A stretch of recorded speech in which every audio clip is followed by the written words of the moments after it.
Minister. It's good to be debating the issue of affordability and to have a new bill. There are many concerns. And I just wanted to open really by joining together the dots on 4 different articles that were in the Sunday Business Post last week.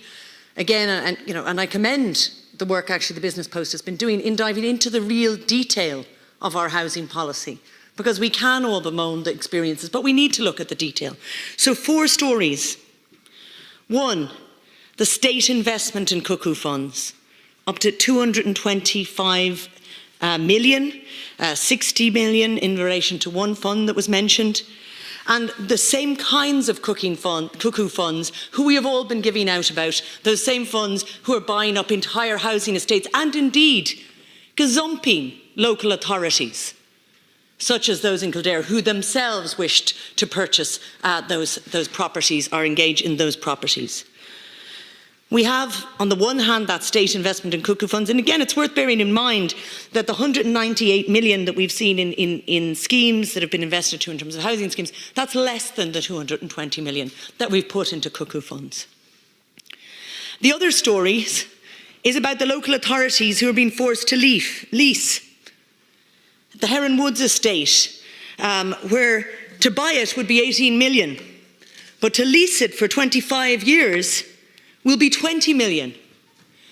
And the council are being forced to do that because they're told about the fiscal rules, and yet the fiscal rules in Europe are suspended.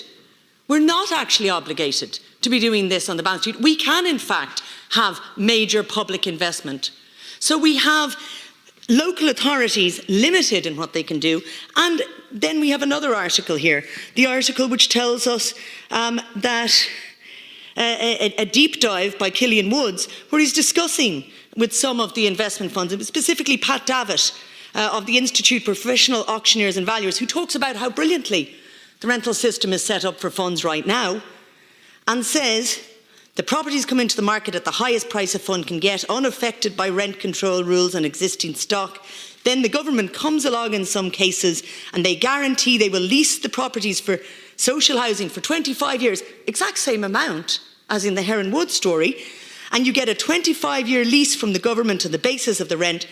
Somebody then has what they call a fund. It is not a property any longer.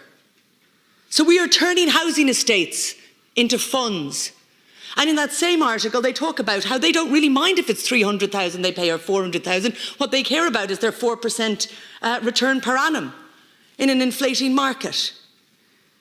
And Minister, the last, and it's a hopeful note, a positive story that is in the paper that same day, is the Minister for Public Expenditure telling us that he doesn't know if he'll be able to spend our capital expenditure budget for this year. That 1 billion had to be handed back to the Exchequer last year. So I say to you, Minister, why don't we give a lot of money to local authorities and allow them to buy or build, not to lease, but to buy or build on public land and keep that in public ownership? The solutions are there. Be very, very clear, the EU rules do not prohibit us doing that anymore. Why are we favouring a model of a 25-year lease and of leasing? What do we do to the next generation? Because, as Senator Moynihan said, life moves faster than you think, and 25 years is not an eternity. Minister, you said we should use all the tools, but we are making our local authorities work with one hand tied behind their back. You talked about the state playing a central role, but the state must play a sustainable central role. The role of the state should not be to hand a large amount of public land over to private developers for a set period of time, after which the assets might be gone. And this is where the detail will come in when we debate the bill, Minister. Will your adaptation to Part 5 include a limitation on leasing and recognising leasing is not adequate delivery of Part 5? Will it include not just 20% social and affordable, but keep that 10% for social? Because I am concerned. We will see the details, I'm conscious, Minister. Will we, for example, also see that in the cost rental scheme, that any cost rental that is built on public land will, at the end of the period of time, revert to public ownership? we talk about ensuring the nature of cost rental is, yes, that it's long-term and it gives long-term security of tenure. And I think everybody embraces the principle of cost rental. But the important thing as well is, eventually the money is paid off and the house should not, or the flat should not become an asset at that point.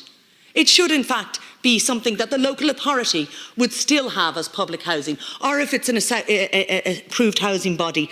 And that's why I am concerned about bringing investors in, Minister, because I am concerned at whatever level the return, we're creating a period of time where that cost rental housing leaves in 25 years or 30 years and goes back into its function as an asset, rather than as a long-term home and that kind of placemaking that we've heard about. So can we give security beyond that term? Because if it's local authorities and approved housing bodies, they should be quite satisfied with having covered their costs and not need an asset output. Minister, in terms of the affordable housing being built, will the UN Convention on the Rights of People with Disability, can we guarantee that a certain amount of all of that housing will be designed in a way which is appropriate for the needs of those with a disability in Ireland, as is our obligation under the UN Convention on the Rights of People with Disability, many of whom long for independent living in appropriate housing? Will we, in relation to the shared equity house purchase scheme, I don't need to add to the others, the ESRI, DPAR, the LSE, we know that this is a potential contribution to inflation. And I have concerns at that requirement that persons must seek the maximum possible mortgage. That is a concern in relation, that is a requirement. And I know that's designed so that the state would only field to those who need it to bridge the extra amount. But I am concerned that it does create a dynamic whereby the margin gets pushed up and everybody is encouraged to push the edge. Others have argued with great expertise that it will. Minister, you mentioned a constraint on investor purchases and investor purchases of entire housing estates, such as the state has supplemented to this date. You mentioned that that might exclude those with planning permission, however. Minister, I'm asking you, that if you bring in a constraint in relation to the disposal of housing estates to ensure that first-time buyers are reserved and that they cannot go large-scale to institutional investors, please do include those with planning permission, certainly the strategic housing developments, bearing in mind that the strategic housing developments, only 30% of which have actually commenced building since 2016, which we were told by a previous minister would guarantee the supply. Only 49 of 162 who have planning permission, and let's be clear, planning permission is not the obstacle, these are ones with planning permission, have commenced.